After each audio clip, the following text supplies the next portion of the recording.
اعوذ باللہ من الشیطان الرجیم بسم اللہ الرحمن الرحیم وَإِذَا بَدَّلْنَا اور جب ہم بدل دیتے ہیں آیاتن کوئی حکم مکان آیاتن بدلے کسی دوسرے حکم کے واللہ عالم اور اللہ خوب جانتا ہے بما ينزل کہ وہ کیا اتارا اس نے قالو لیکن وہ کہتے ہیں انما انت مفتر کہ بے شک تو نے اس کو گھڑ لیا۔ دیکھیں یہاں پہ اللہ تعالیٰ فرماتے ہیں کہ جب ہم بدل دیتے ہیں ایک حکم کو بدلے دوسرے حکم کے، جیسے آپ پڑھ چکے ہیں کہ پہلے حکم جو تھے سخت سے مراد جیسے دیکھیں دنیا کو شروع کرنا تھا تو آدم علیہ السلام کی جیسے نسل کو شروع کرنا تھا تو کیا تھا کہ جو ایک دفعہ میں بچے پیدا ہوئے وہ بہن بھائی تھے، پھر جو بعد میں بچے پیدا ہوئے وہ آپس میں بہن بھائی تھے، تو پھر اس طرح جو آگے نسل انسانی کا جو سلسلہ تھا وہ چلا کہ وہ اس طرح شادی کیسی ہوتی تھی کہ جو پہلے پیدا ہوئے ان کے دوسروں کے ساتھ شادی نکاح ہونا تھا اس طریقے سے، کیونکہ اس وقت یہ نظام چلانا تھا۔ اب یہ سسٹم نہیں ہے، پھر اللہ نے یہ حکم بدل دیا۔ اسی طرح آپ جانتے ہیں قرآن میں آپ نے پڑھا کہ طلاق کا کیا حکم تھا کہ جب کوئی عورت جو تھی بیوہ ہو جاتی تھی کوئی عورت تو کیا حکم تھا 1 سال عدت، 1 سال، سوچے کتنی۔ اب اللہ تعالیٰ نے اس حکم کو بدل دیا، کیا حکم دیا 4 مہینے 10 دن، اگر کوئی عورت بیوہ ہو جائے تو 4 مہینے 10 دن، یعنی اس طرح بہت ساری چیزیں۔ جیسے اب روزہ تھا، روزہ کہاں سے شروع ہوتا تھا؟ وہاں سے شروع، ہاں وہاں سے شروع ہو گیا روزہ، آپ نے کھا پی لیا اور اس کے بعد اگر آپ سو گئے تو روزہ شروع ہو جاتا تھا، وہاں سے روزہ شروع ہوتا تھا اور پھر اگلے دن مغرب کے وقت کھولنا پڑتا تھا۔ دیکھیں اتنے سخت حکم تھے، تو اللہ تعالیٰ نے ثانیہ پیدا کی۔ اور سورۃ البقرہ کا آخری رکوع جس میں اللہ تعالیٰ نے فرمایا، کیا فرمایا کہ جو تمہارے دل کے اندر وسوسے آتے ہیں اس کے اوپر بھی تمہارا محاسبہ ہوگا۔ نبی کریم صلی اللہ علیہ وسلم نے جب حکم صحابہ کرام کو بتایا تو صحابہ کرام بڑا روئے، اللہ کے رسول یہ ہمارے دل کے اندر جو وسوسے چلتے ہیں ان کے اوپر بھی ہمارا محاسبہ ہوگا۔ تو پھر اللہ تعالیٰ نے یہ بھی حکم اٹھا لیا اور اللہ تعالیٰ نے فرمایا کہ جو تمہارے اندر جو چیزیں چلتی ہیں اس کے اوپر اب محاسبہ نہیں ہے، ٹھیک ہے، یعنی پہلے اس طرح کے حکم تھے۔ اب یہاں پہ دیکھیں اللہ تعالیٰ فرماتے ہیں وَإِذَا بَدَّلْنَا آیَاتًا مَكَانَ آیَاتٍ، جب کوئی حکم بدل دیتے ہیں بدلے دوسرے حکم کے، پہلے حکم کو ختم کر دیتے ہیں اور پھر دوسرا لے آتے ہیں۔ اب کوئی کہے کہ نہیں جی سال ہی تک پوری کرو، اب کوئی کہے کہ روزہ وہاں سے شروع ہوتا ہے، یہ تو نہیں۔ اب اللہ تعالیٰ نے آسانیاں پیدا کی ہیں تو آسانی کو لینا چاہیے۔ جیسے آپ سفر کرتے ہیں، ایک جگہ سے دوسری جگہ پہ سفر کرنا پڑ گیا تو آپ کیا کریں گے؟ نماز قصر پڑھیں گے۔ اگر آپ کے نہیں میں نے تو پوری نماز پڑھنی ہے، آپ کو ثواب نہیں ہوگا، آپ کو گناہ ہوگا۔ اللہ کی آسانی کو لینا چاہیے، قصر نماز پڑھنی چاہیے، آسانی لینا چاہیے، ٹھیک ہے۔ جو قصر نماز کیا ہوتی ہے جیسے 4 فرض ہیں تو آپ 2 پڑھیں گے، ٹھیک ہے، ہاں اس کو آدھا کر دیں گے۔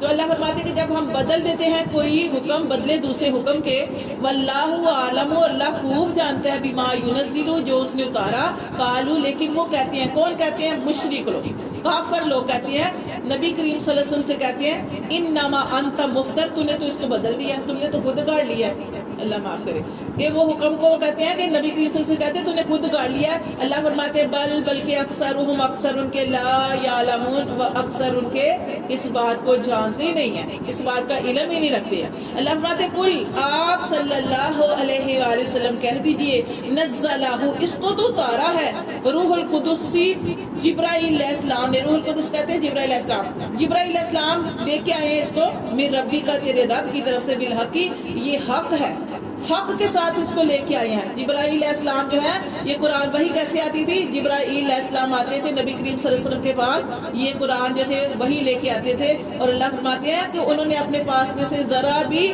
اس میں شامل نہیں کیا، وہ حق کے ساتھ جتنا جو اللہ نے فرمایا وہ لے کے آتے تھے۔ اللہ فرماتے ہیں لیثبت الذین آمنوا، تاکہ اللہ ثابت رکھے ان لوگوں کو جو ایمان والے ہیں۔ ایمان والوں کو کیسے ثابت رکھے؟ کہ ایمان والوں کا پختہ یقین ہے کہ یہ قرآن وحی کے ذریعے جبرائیل علیہ السلام کے ذریعے آیا ہے اور وہ اس بات پہ یقین رکھتے ہیں۔ اللہ فرماتے ہیں یہ قرآن ایمان والوں کے لیے تاکہ ان کے دلوں کو مضبوط کرے، وہدن، اور یہ ہدایت کا ذریعہ ہے۔ یہ قرآن کیا ہے؟ ہدایت کا ذریعہ۔ آپ اس کو ہدایت کی نیت سے پڑھتے ہو، اللہ آپ کو ہدایت عطا فرمائے گا۔ وبشرا، اور خوشخبری بھی ہے للمسلمین، مسلمانوں کے لیے جو اس پر یقین رکھتے ہیں، ان کے لیے بہت بڑی خوشخبری ہے۔ کیا خوشخبری ہے بتائیں گے آپ؟ خوشخبری کیا ہے؟ ہمیں حوصلہ ملتا ہے، ہمیں یقین ہمارا مضبوط ہوتا ہے کہ ہمارے اسباب سے کچھ نہیں ہوتا۔ جب آپ کی نیت پکی ہو، جب آپ کا ارادہ پکا ہو، مضبوط اور پختہ ہو، اللہ کی مدد غیب سے آ جاتی ہے۔ آپ دیکھیں غزوہ بدر ہوا ہے، مسلمانوں کی تعداد 313 تھی، کافر 1000 تعداد میں تھے، لیکن نبی کریم صلی اللہ علیہ وسلم کا، صحابہ کریم کا پختہ یقین تھا، تو اللہ پاک نے کیسے فتح دے دی؟ 313,000 کے اوپر غالب آ گئے۔ اور جب غزوہ احد ہوا ہے تو اس میں دیکھیں، غزوہ احد میں بھی دیکھ لیں کہ اللہ پاک نے کیسے مدد عطا فرمائی، کہ اللہ پاک نے کیا کیا تھا، فرشتے جو تھے وہ نازل کیے تھے اس میں بھی۔ ہاں، موسیٰ علیہ السلام کا یقین، یہ قرآن ہمیں یقین سکھاتا ہے۔ آپ نے یہ نہیں کہنا کہ میرے پاس سے پیسے نہیں ہیں، عمرہ کرنے نہیں جا سکتی، میں حج کرنے نہیں جا سکتی، کیوں نہیں جا سکتے؟ آپ نے اپنے ثواب کو نہیں دیکھنا، آپ نے اللہ کے اوپر نظر رکھنی ہے کہ اللہ ہمارے پاس کچھ نہیں ہے، اللہ پر تیرے تو خزانے بھرے پڑے ہیں، اللہ تو غیب سے سبب لگا اور یقین کرے اللہ پتہ نہیں کہاں سے دے دے گے۔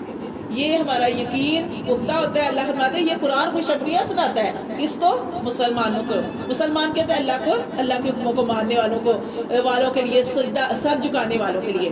اللہ فرماتے ہیں وَلَقَدْ البتہ تحقیق نعلم، اللہ فرماتے ہیں ہم خوب جانتے ہیں، انہم کے بے شک وہ، یقولون وہ کہتے ہیں، انما بے شک اس کو، یعلمہ بشر، اللہ فرماتے ہیں ہم جانتے ہیں کہ یہ جو کافر ہیں، یہ مشرک لوگ کیا کہتے ہیں کہ اس کو سکھاتا ہے کوئی آدمی آ کے۔